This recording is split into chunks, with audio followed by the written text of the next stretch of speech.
Qual muleta que você tem hoje que Deus precisa quebrar? Talvez Deus já vem quebrando as suas muletas. Talvez você confiava tanto no que você tinha, aí vem uma crise e você perde dinheiro. Para Deus te mostrar que o que vai te salvar não é o seu dinheiro, mas é o amor dele que cuida de você, mesmo quando te faltam recursos. Às vezes você confiava tanto naquele padre, nossa, aquele padre da igreja é a minha vida, aí o padre vem e te decepciona. Muitas vezes Deus permite, para mostrar que não é o padre que vai te salvar, não é no padre que você tem que confiar, é em Jesus. Então São João da Cruz dizia, quando Deus quer fazer alguém grande, Ele quebra a perna da pessoa primeiro, para que a pessoa se apoie só em Deus. Ele quebra a muleta, melhor dizendo, né? Para que a pessoa se apoie só em Deus. Em quem você tem se apoiado? Quanto mais você se apoia em você e nas estruturas, mais preocupado e ansioso você fica. Quanto mais o dinheiro, as posses são o tesouro da sua vida, como eu falava no evangelho de ontem, na homilia de ontem, mais preocupado e agitado você fica. Deus nos chama, gente, o caminho da confiança. E o caminho da confiança não consiste em acreditar que tudo vai acontecer conforme os nossos planos. Deus nunca disse que tudo vai acontecer conforme os nossos planos.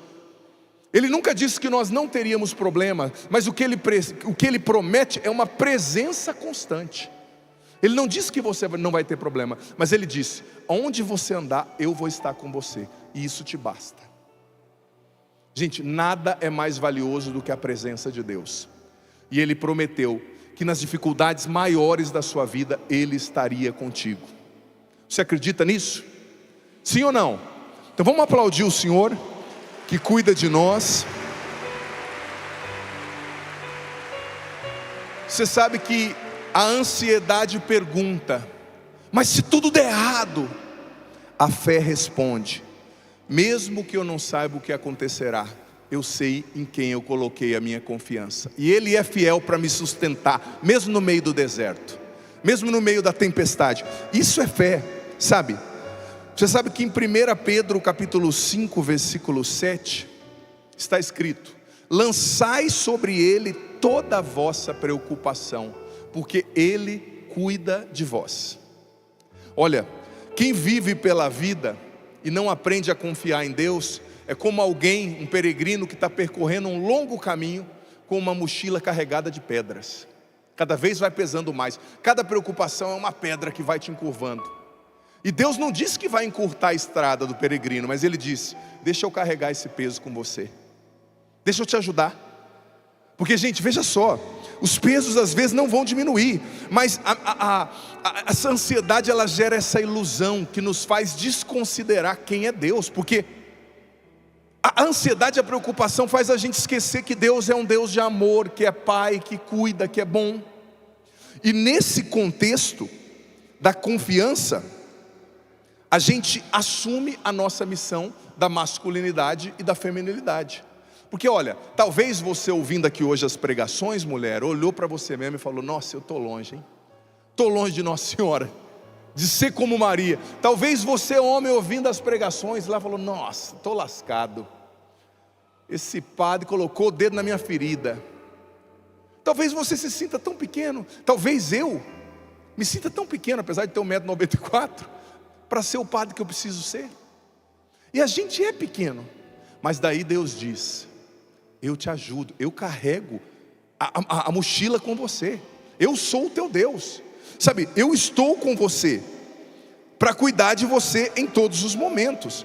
E aqui, falando disso, eu quero agora abrir um outro parêntese. Eu falei do Evangelho, falei da confiança, que Deus vai nos levar a ser quem a gente precisa ser, mas agora eu quero continuar. Estamos no acampamento Sara e Tobias, eu quero continuar desenvolvendo uma palavra para as mulheres e para os homens. Agora eu quero falar com os homens, só que eu não vou falar com aquela liberdade toda lá, viu meninos, que eu falei. Os rapazes riram. É desafiante às vezes para nós homens falar para as mulheres. Lá com os homens a gente fica à vontade. Mas veja bem, eu quero falar com você, homem. Deus te chama a um ideal alto, filho. Depois eu vou falar com as mulheres. Deus te chama a um modelo alto, ao ideal alto. E nessa homilia eu quero falar um pouco sobre São José, como modelo para a masculinidade. e um pouco mais como a Virgem Maria, como um modelo para a feminilidade. De manhã eu já falei sobre a Virgem Maria, algumas virtudes. Agora quero falar mais de São José para os homens. Veja bem, mesmo diante das suas lutas, da sua pequenez, Deus te chama a ser um homem como São José. E vamos perceber juntos, filho, e é bom você, mulher, ouvir isso, para você lembrar o seu marido quando ele se esquecer. Quais são as principais virtudes de São José que a gente precisa imitar? A Bíblia diz, lá em Mateus 1,19, que São José era justo. E o que significa ser justo na Bíblia? Na Bíblia, ser justo não significa só ser alguém que paga a conta, ser alguém que paga os funcionários. Não, justo na Bíblia é a palavra do grego dikaios, que significa mais do que alguém que cumpre regras. Significa um homem que vive em tudo em sintonia com a vontade de Deus. Um homem obediente. E São José, ele era um homem obediente, ele era um homem justo. Antes de agir, ele rezava, ele ouvia Deus. Você, homem, precisa ser um homem conduzido por Deus, não pelo impulso, não pela raiva.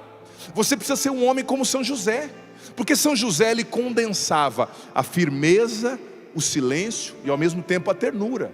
Porque o homem não é chamado a ser um macho alfa ogro, e também não é chamado a ser um sensivelzão. Era um equilíbrio. São José condensava isso. Ele trabalhava, mas ao mesmo tempo ele cuidou do menino, ele cuidou de Maria, ele fugiu para o Egito, ele saiu de Nazaré para Belém, ele voltou do Egito, ele trabalhava na carpintaria, mas em tudo ele era um homem em profunda sintonia com Deus. Antes de se decidir, ele discernia, ele buscava direção em Deus. Gente, quase não se falou de São José na Bíblia, mas quase todas as vezes que se falava de São José, a Bíblia diz no Evangelho: e José fez como o anjo do Senhor pediu. José era um homem obediente a Deus, e você, homem, precisa ser obediente a Deus, na forma como você vive a sua sexualidade. Nós conversamos disso lá hoje cedo. Na forma como você trata a sua esposa. Você não pode aceitar ser menos de um esposo como São José. Um esposo que ajuda, que é companheiro, que conversa, que dá força, que protege, como nós falávamos hoje cedo, dos princípios bíblicos de masculinidade. O homem que foi colocado no jardim, né? Avar, do hebraico, para proteger e guardar. Avar, shavahar, queria dizer, cultivar e guardar, né? O homem que protege, que guarda a sua família, que guarda a sua fé, que guarda a sua pureza, que guarda a integridade dos costumes na sua casa, que não deixa esses funks do meu Deus entrar na sua casa. Na casa que tem um homem de Deus, esses funk que fica falando soca, soca, soca, soca, não tem que entrar. Que a sua criancinha lá de 5 anos com um shortinho de 2 dedos dançando essas coisas. Você é um homem ou um saco de batata? Você está entendendo? Se você é um homem de Deus, com todo respeito ao gênero musical, essas porcarias que denigrem o ser humano, que cantam como se a mulher fosse um objeto, que falam só de festa, de bagunça, de sexo desregrado, meu irmão, você é homem, bota limite. Aqui em casa não. Ai, padre, você sabe como que é os filhos hoje? Se a gente não deixar eles fazer tal coisa em casa, eles vão para a rua. Mas não é por causa disso que você tem que deixar a sua casa ser um motel, não. Coloca limite no que o seu filho faz dentro da sua casa. Diga assim: essa casa é um santuário, aqui não. Agora fica querendo agradar, fica querendo falar tudo, e o Evangelho e Jesus sempre em segundo plano. Um homem justo é um que mostra para a família que Deus vem em primeiro lugar, doa quem doer.